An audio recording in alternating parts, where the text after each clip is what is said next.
y junté a mi equipo de confianza, les enseñé una presentación de lo que por aquel entonces se llamaba Invicta, que era mi concepto de motos eléctricas, y mi equipo pues era como yo, gente humilde, gente trabajadora, gente sin grandes ahorros, gente sin familia, tampoco que pudiese prestarles pues 50.000 o 100.000 euros, y me dijeron: Emilio, despídenos, que nos vamos contigo.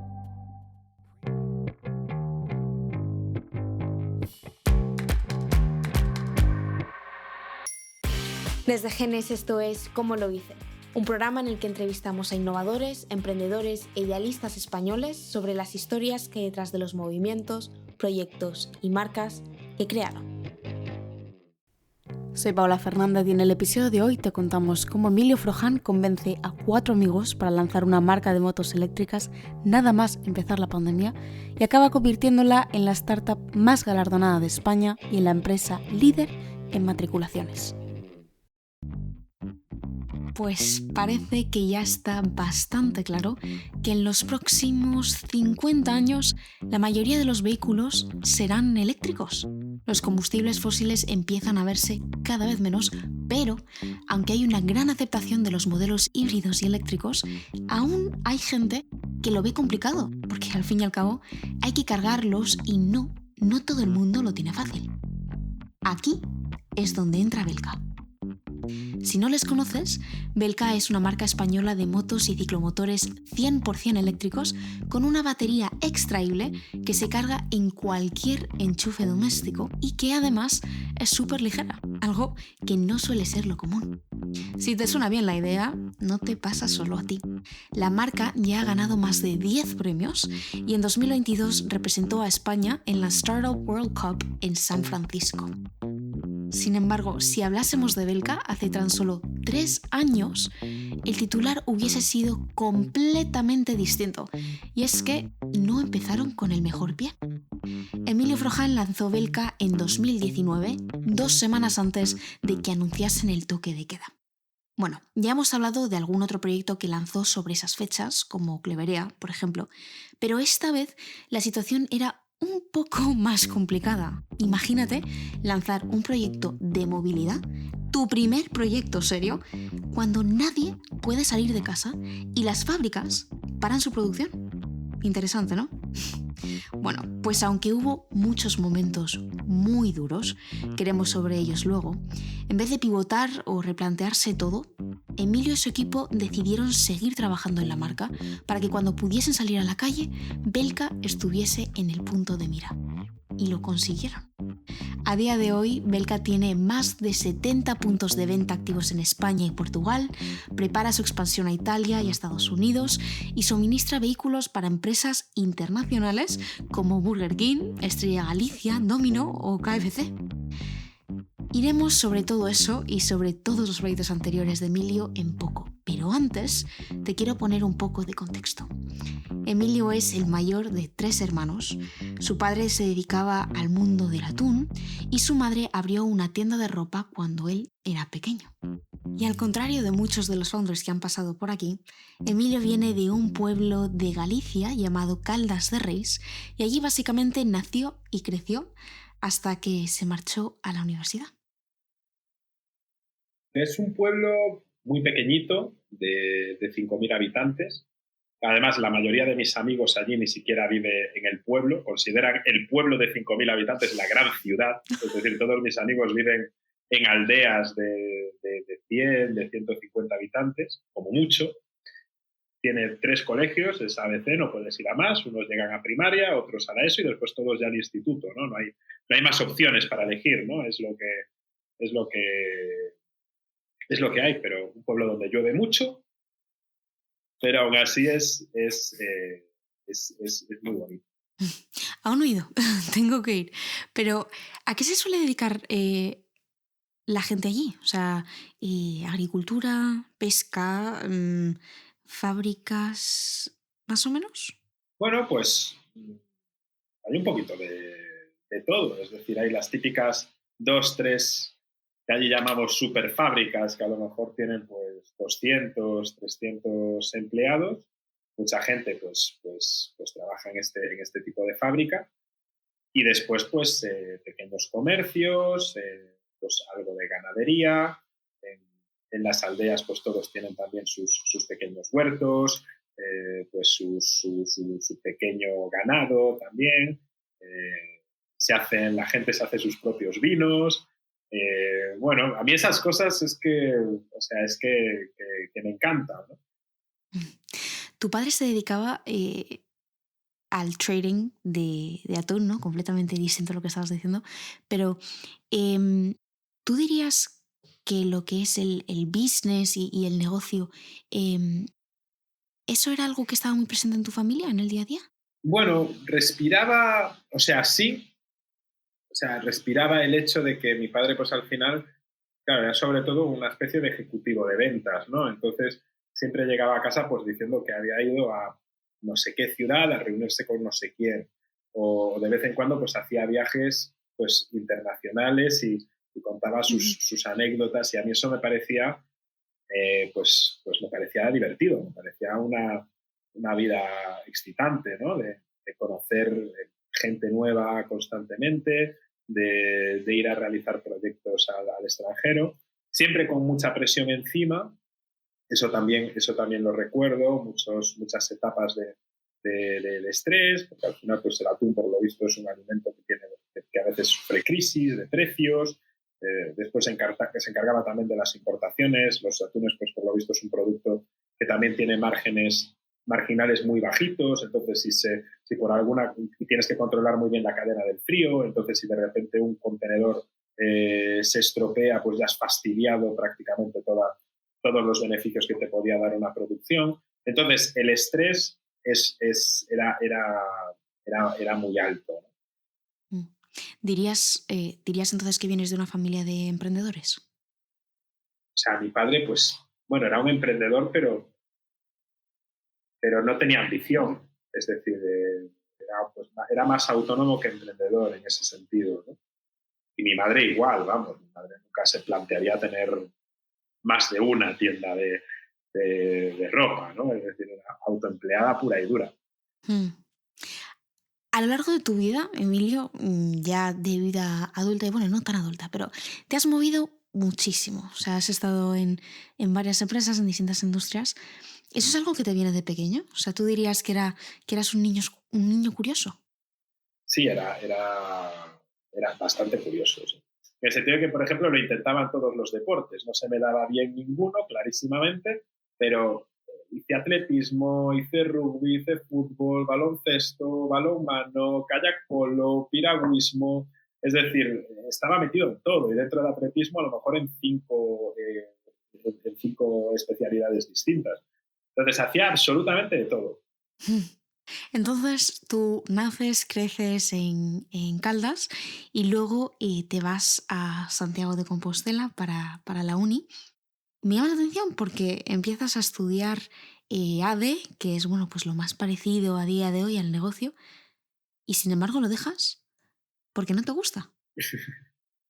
Claro, es que yo me esperaba que ADE fuese un lugar donde crear mi propia empresa. Y yo llegó un punto, vamos a ver, mi primer año de universidad, a ver, las que eran de letras, más o menos la iba sacando, ¿no? Organización empresarial, historia de la economía, eh, no me acuerdo de todas, ¿no? Pero el día que me pusieron una integral en ADE, dije, hasta aquí. O sea, hasta aquí. O sea, y esto es econometría 1, o sea, que esto me lo voy a tener que comer en econometría 2, a saber lo que hay en estadística 2, en matemáticas 2, entonces dije, hasta aquí. O sea, yo no sé el supuesto, o sea, intuía realmente, dije, pero yo, con lo que quiero hacer de mi vida, ¿yo en qué momento voy a utilizar una integral? Mm, Yo ya hacía ujú, como esa visión de, esto lo voy a utilizar para algo. O sea, voy a estar invirtiendo ujú, el tiempo en hacer algo que sé que no voy a encontrarle ningún tipo de aplicación en mm. mi día a día en el futuro, pues no me da la gana. O sea, básicamente, no me da la gana de hacer integrales durante 2 años de mi vida. Y, y, y lo dejé. ¿Dijo algo tu familia en algún momento? ¿Por qué lo dejases? Pues sí. me echó la bronca y contrarresté diciendo que quería hacer magisterio en primaria. Pero si no hiciste eso. Sí. No, claro, no hice eso, pero bueno, era una estrategia mental. A ver, porque mis padres, pues, por alguna razón, no querían que yo estudiase magisterio en primaria, porque sabían que era como lo que tiene fama de ser más fácil y sabían que era como el camino fácil que quiere tomar su hijo para pasárselo bien durante la universidad y hacer lo mínimo posible, ¿no? Entonces yo les dije, oye, voy a hacer esto y así cuando les diga que voy a hacer relaciones laborales, pues no les va a parecer tan mal. ¿Y relaciones laborales por qué? O sea, ¿qué tenías en mente? ¿El objetivo era cuál? Pues, Porque si tú decías que querías montar tu propia empresa.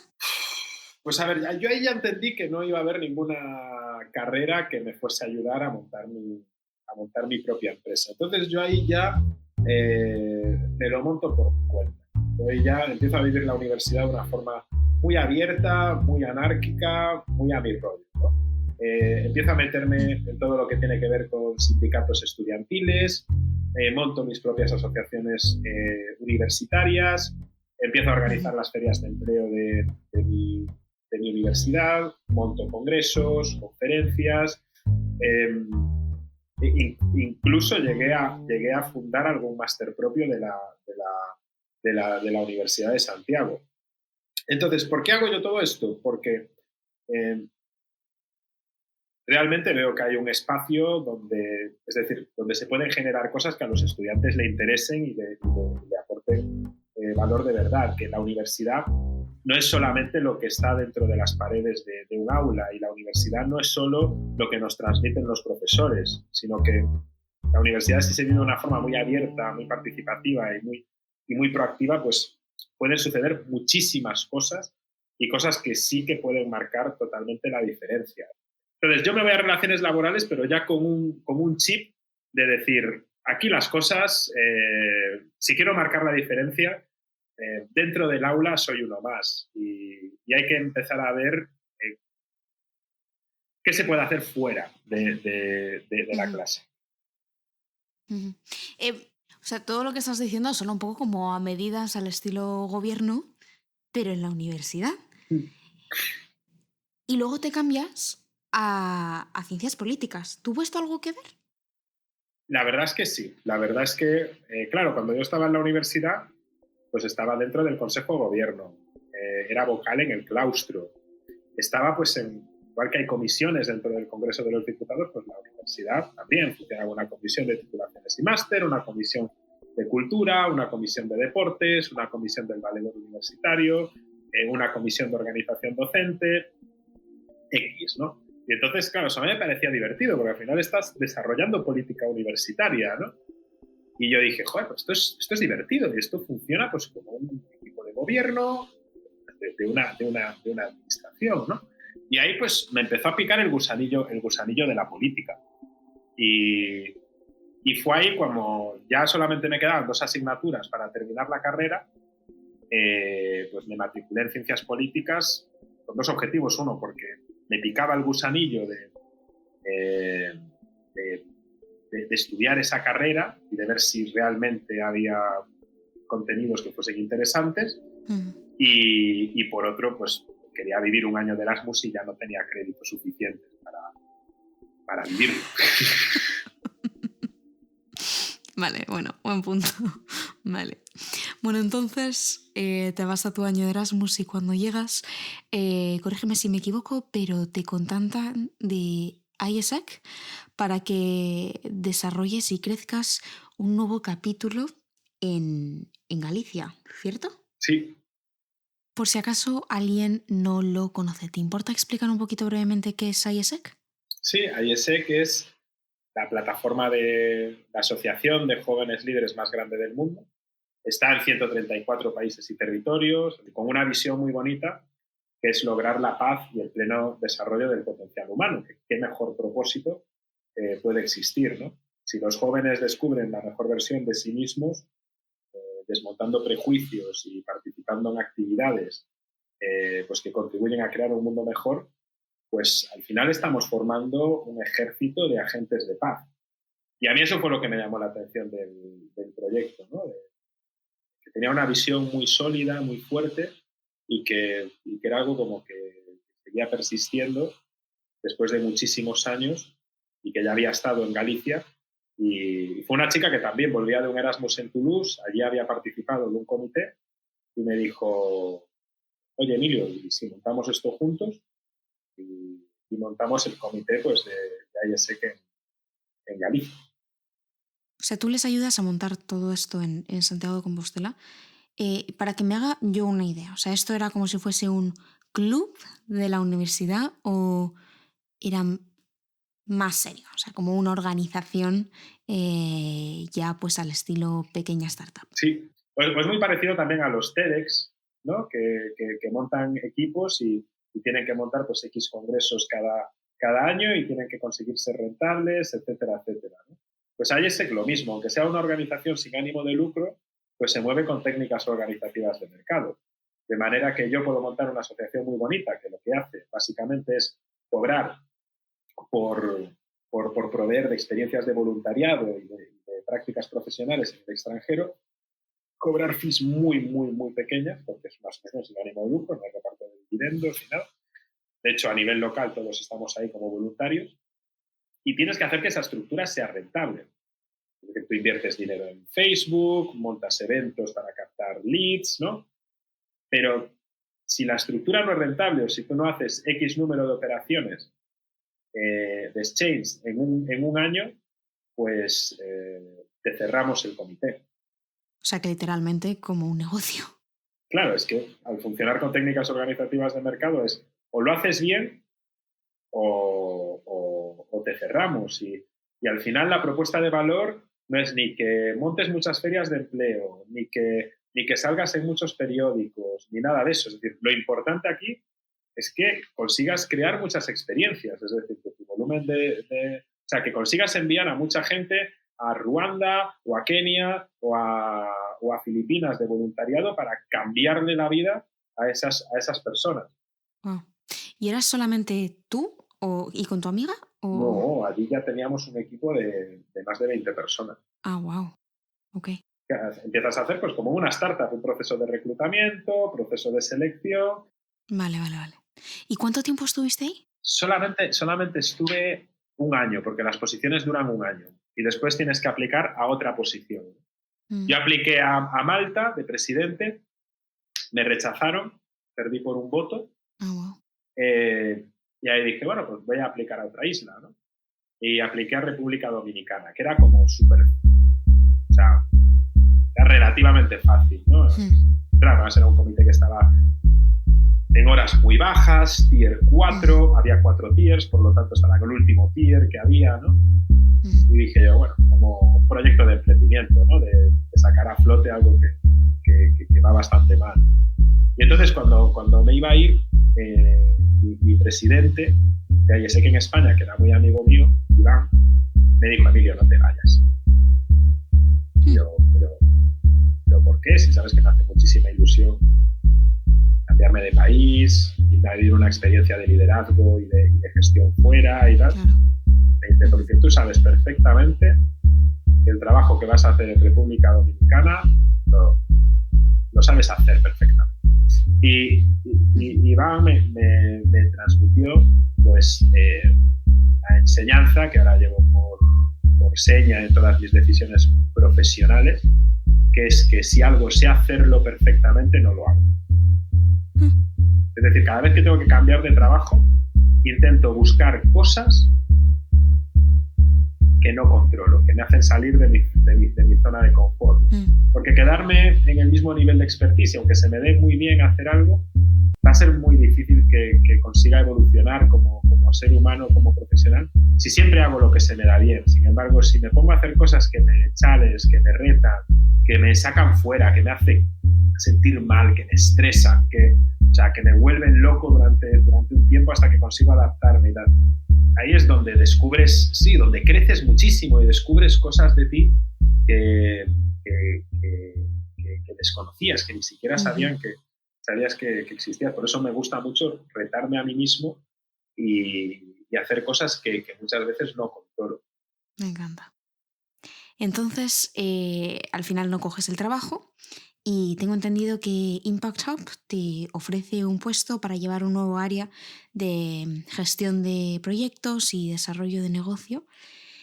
Y lo aceptas, entras y creo que es aquí a los 3 meses o así cuando te metes por primera vez en el mundo de las startups ayudando a una empresa en fase pre-seed que se llamaba Spontime, ¿correcto?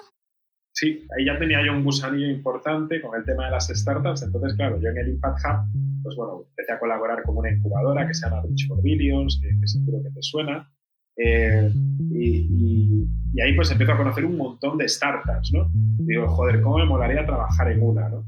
Pero por otro lado también digo, joder, y también tengo que reforzar mi inglés, ¿no? Entonces, puestos a trabajar gratis para una startup, voy a trabajar gratis para una startup donde el idioma que se utilice sea el inglés, ¿no?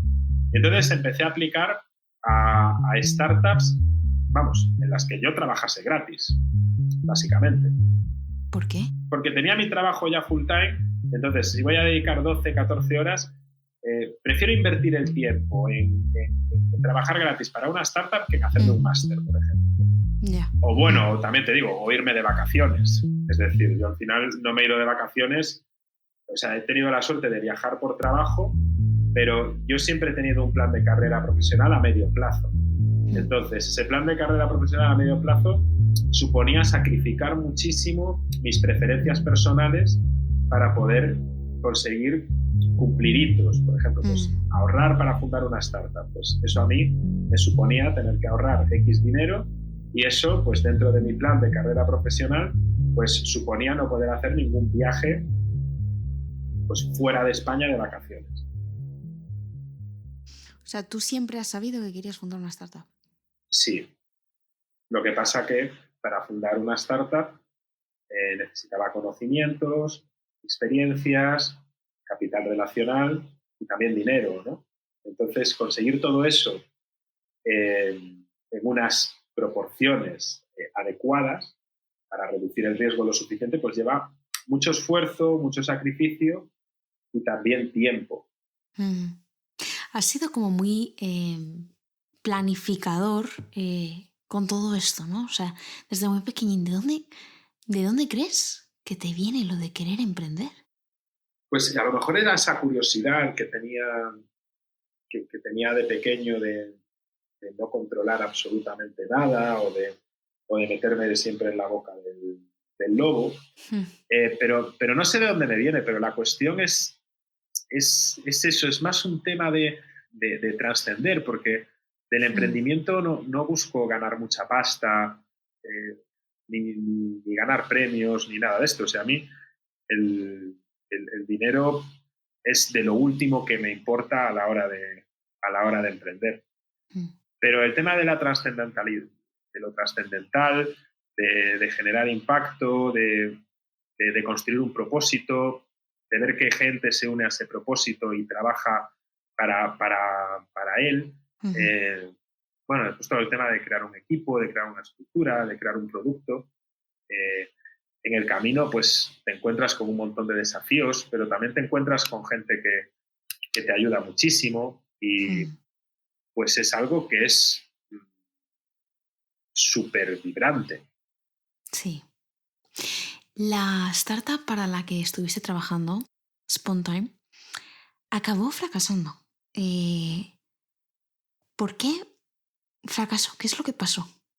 Pues no lo sé. No lo sé. Había levantado una ronda bastante importante. Sí. Estaban en Silicon Valley. Es decir, lo tenían todo para que triunfasen, pero a veces yo creo que la CEO era muy buena, pero bueno, a veces es que, claro, es que las cosas funcionen es muy difícil realmente en este entorno. Es que es complicado. Yo creo que hicieron un trabajo muy bueno, ¿no? Por A o por B, pues se quedaron sin fondos y dejaron la startup. Tú estás con ellos unos meses y te quedas en Impact Hub 2 años o así, hasta que en un momento te llaman de la embajada sueca. Sí. Ofreciéndote un trabajo. Sí, me llama una amiga que estuvo conmigo en IESEC en Santiago y me dice, oye Emilio, que estoy empezando a colaborar con una marca de patinetes eléctricos compartidos, que no me dijo ni cómo se llamaba por aquel entonces. Y queremos que nuestro primer expansión sea en Madrid. Y entonces, tú que conoces gente y seguro que tienes contactos, podrías ayudarnos con el tema de la regulación, normativas y tal. Entonces yo empiezo a trabajar con ellos gratis también. Es que, ¿cómo? Es decir, no, es que no me gusta el dinero, parece que le tengo hasta alergia, ¿sabes? Cuidado con lo que dices. Pero, ¿tú conocías por entonces el mundo de la movilidad? Conocía el entorno, es decir, conocía a las startups líderes en movilidad, pero no era un experto en movilidad, pero sí que más o menos podía moverme por el ecosistema. Es decir, si por aquel entonces me dicen, oye, mire, dime 10 startups de movilidad. Igual por aquel entonces las hubiese sacado, pero necesitaría 3-4 minutos. Y entonces, pues hice unas cuantas gestiones y tal. Y ya, después cuando me entero que la startup es Boy, pues me empieza a sonar, me empieza a salir en medios. Ellos todavía no habían levantado ninguna macro ronda de 60 ni de 100 millones, ¿no? O sea, habían levantado simplemente una ronda así de 2 millones y pico, pues para asentarse en Estocolmo y para lanzar un mercado más, ¿no? Que sería Madrid.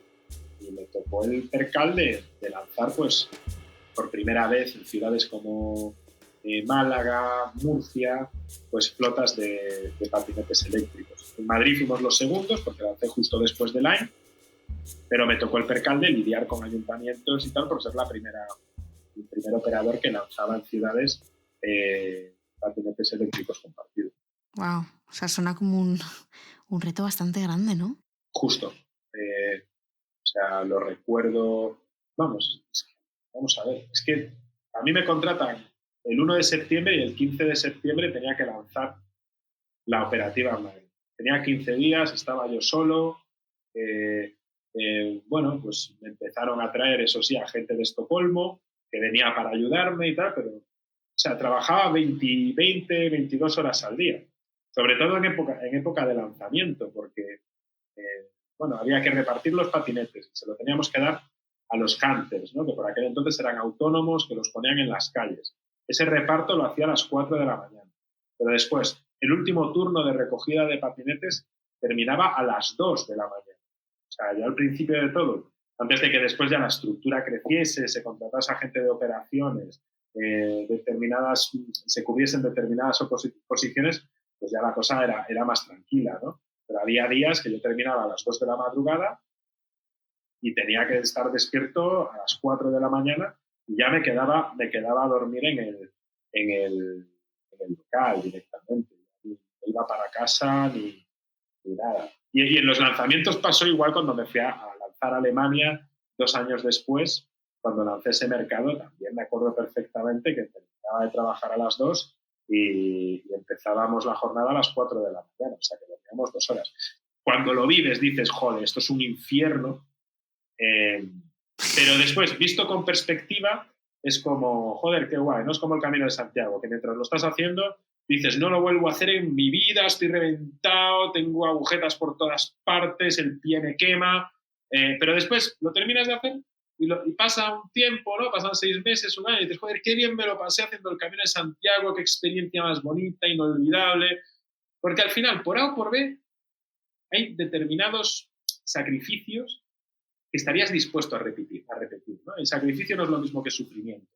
Entonces, yo creo que hay determinados sacrificios en la vida que estás dispuestos a repetirlos, porque al final los sacrificios suelen tener un propósito y suelen tener un significado y te suelen hacer crecer, ¿no? Pero por lo que cuentas, desde un principio confiaron ya mucho en ti, o sea, te dieron bastantes responsabilidades y luego creciste bastante rápido dentro de la empresa. O sea, de hecho, de Madrid pasaste a Alemania, ¿no? Que aunque por lo que tengo entendido y lo que te he escuchado decir en algún momento, España no estaba funcionando, ¿no? Y aún así te ascendieron a jefe de operaciones en Alemania. Sí, vamos a ver. En España no estaba cuadrando. Es decir, cada ayuntamiento iba por su lado y en España el negocio no estaba siendo rentable para ningún operador. Yo estaba muy a gusto en España, que conste, porque yo al final estaba en España, pero realizábamos operaciones también en Noruega, en Suiza, pero eran operaciones de ejecutar un proyecto durante 1 mes, 2 meses, 3 meses y volverse, ¿no? Y entonces me llaman de Estocolmo y me dicen, oye, Emilio, vente a cenar, que vamos a mostrar el plan de operaciones de Alemania, que ya vamos a hacer el lanzamiento. Claro, Alemania es el mayor mercado de Europa. Entonces, el lanzamiento de Alemania era era el mayor hito que había en la compañía en el último año, ¿no? Y entonces yo me voy allí y me ponen en Estocolmo una presentación donde estaban todos, pues gente contratada, alemanes que estaban contratados para irse a trabajar, obviamente, a Alemania. Y entonces, en la última slide, yo veo Emilio Frohan, Head of Operations en Alemania. Y dije yo, espera un momento, que me he perdido de aquí. Bueno, aparte era algo que clarísimamente no sabían los alemanes, porque la cara de los alemanes era peor que la mía. Ay, o sea, Dios. sí, la cara de los alemanes era de que pinta como director de operaciones en mi patria. ¿Sabes? No sabe alemán, siempre no sabe alemán, tiene un inglés además que tampoco es magnífico y tal. O sea, había muchos motivos por los que a lo mejor yo no podría ser la mejor persona para dirigir las operaciones en Alemania. Y para mí fue un challenge durísimo, porque ahí sí que no conocía ni idea del mercado, un equipo que ya de primera sabía que me iba a odiar, o que al menos pues no les hacía nada de gracia que yo estuviese como director.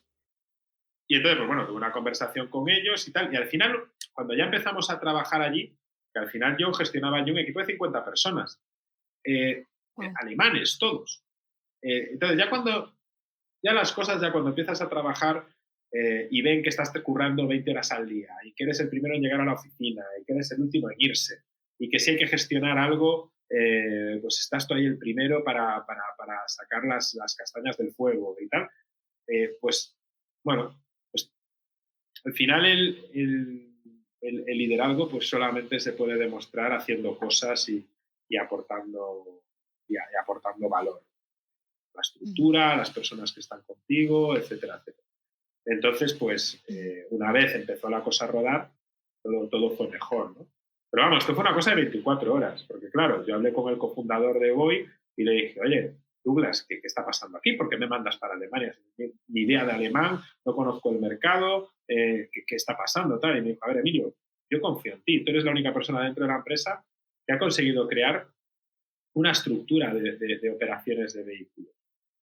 Entonces, si ahora te vamos a crear esto en Alemania, Austria y Suiza, pues es que tienes que ir tú, porque ya lo has hecho, simplemente por eso. Ya lo has hecho y confío en ti, ¿no? Entonces dije, bueno, pues a mí eso ya me valía, ¿eh?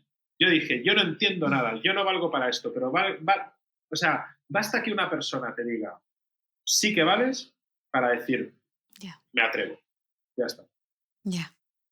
Entonces, cuéntame qué pasa después, porque en ese punto ya tienes mucha experiencia acumulada, pero es cuando te mandan a Alemania, que poco tiempo después, ¿qué pasa? O sea, llega un momento en el que piensas, venga, ya estoy listo, quiero vivir esto yo, para mí. Sí, yo estaba ya dándole muchas vueltas al tema de emprender, y de hecho, o sea, antes de Belka ya había montado un proyecto que se llamaba el Instituto Gallego del Talento, que todavía sigue funcionando y que era como un beta, ¿no? Porque es como, oye, monto un proyecto que al final es una asociación sin ánimo de lucro, pero que también funciona con técnicas organizativas de mercado y que se convierte en la mayor comunidad de profesionales gallegos fuera de Galicia, y que está muy bien reconocida y que tenemos que generamos pasta con sponsors y que montamos eventos que también generan pasta, y después ese dinero pues lo reinvertimos en formar a nuevos emprendedores o en alguna charla para jóvenes en riesgo de exclusión, lo que sea, ¿no? Entonces eso para mí era como un campo de pruebas, ¿no? Donde yo ya ahí pues ya empezaba a emprender, gestionar un equipo, desarrollar productos, desarrollar propuestas de valor, desarrollar un modelo de negocio. Es verdad, sin riesgos, es totalmente distinto a Belka, ¿no? Pero algunas tablas y algunos aprendizajes ya vas cogiendo, ¿no? Mientras seguías en Voy. Sí, y eso mientras estaba en Voy. Y eso formaba parte de lo que hemos estado comentando antes, de que necesito conocimientos, experiencias, capital relacional y dinero, ¿no? Entonces, dentro del segmento de las experiencias, pues digo yo, coño, yo tengo que emprender con algo que no me genere muchos riesgos, ¿no? Porque al final el dinero me lo tengo que guardar para el emprendimiento gordo que quiero hacer, ¿no? Entonces, pues monté eso y monté también, pues, una startup de organización de eventos, hackatones, etcétera, etcétera, que se llamaba Winet, ¿no? Entonces, bueno, como es sector servicios, pues tampoco a mí me suponía una gran inversión. Cada vez que me contrataban un hackatón, pues lo organizaba y tal, y efectivamente, mientras estaba viviendo en Alemania, pues empecé a ver muchas motos eléctricas de particulares, cuando iba a Frankfurt, cuando iba a Berlín, y entonces volví a España y junté a mi equipo de confianza, les enseñé una presentación de lo que por aquel entonces se llamaba Invicta, que era mi concepto de motos eléctricas, y mi equipo pues era como yo, gente humilde, gente trabajadora, gente sin grandes ahorros, gente sin familia, tampoco que pudiese prestarles pues 50.000 o 100.000 euros, y me dijeron, Emilio, despídenos, que nos vamos contigo. Antes de que nos metamos en esto, ¿cuándo estabas trabajando en esta idea? O sea, ¿en los fines de semana, después de trabajar? Sí, en Alemania, como allí no salía de fiesta ni nada, pues por las noches me ponía a desarrollar mi propio proyecto. Entonces, por el día trabajaba, porque además se trabajaba mucho en Alemania. Estaba trabajando igual 12 horas al día. O sea, hubo una época que eran 20 horas al día, pero después, cuando la cosa se tranquilizó, igual eran 12. Pero después no tenía amigos, no salía de fiesta. Decía, oye, pues, ¿qué hago, no? Pues me pongo con mis hobbies y mis aficiones. Y entonces, pues, coño, en mi roadmap está el de montar una startup. Por lo tanto, clarísimamente que mis pasiones van a desembocar en eso, ¿no? Vale, entonces se lo muestras a los que eran tus empleados, deciden que se quieren ir contigo y ¿luego qué? ¿Qué pasa después? Se fueron al banco, pidieron todos un crédito personal y se vinieron conmigo a Belka, que por aquel entonces todavía no se llamaba Belka, aún sabiendo que íbamos a estar un año sin cobrar. O sea, que es meter los ahorros de tu vida y más. Y más. O sea, el doble de los ahorros de tu vida. Es decir, porque la otra mitad es un préstamo, ¿no? Y aún por encima renuncias a un trabajo cojonudo con condiciones suecas. Y aún por encima vas a estar sin cobrar un año. Es decir, si eso no es lealtad y si eso no te da fuerza, ya no hay nada que te lo dé. Es decir, es increíble presentarle algo a alguien que no tienes absolutamente nada y que al día siguiente vayan al banco, pidan un crédito, pongan todos sus ahorros y por encima pues sepan que van a estar sin cobrar un año. Acabas de escuchar a Emilio Forján y en el episodio de la semana que viene escucharás cómo lo que parecía un proyecto prometedor por el que 5 empleados de Voy dejaron sus trabajos no pudo haber empezado peor. Y aún así, con todo en contra, Belka se ha convertido en 3 años en una de las marcas más reconocidas de motos eléctricas en España. No te pierdas el resto de la conversación para saber cómo lo hizo Emilio Forján. Nos vemos la semana que viene.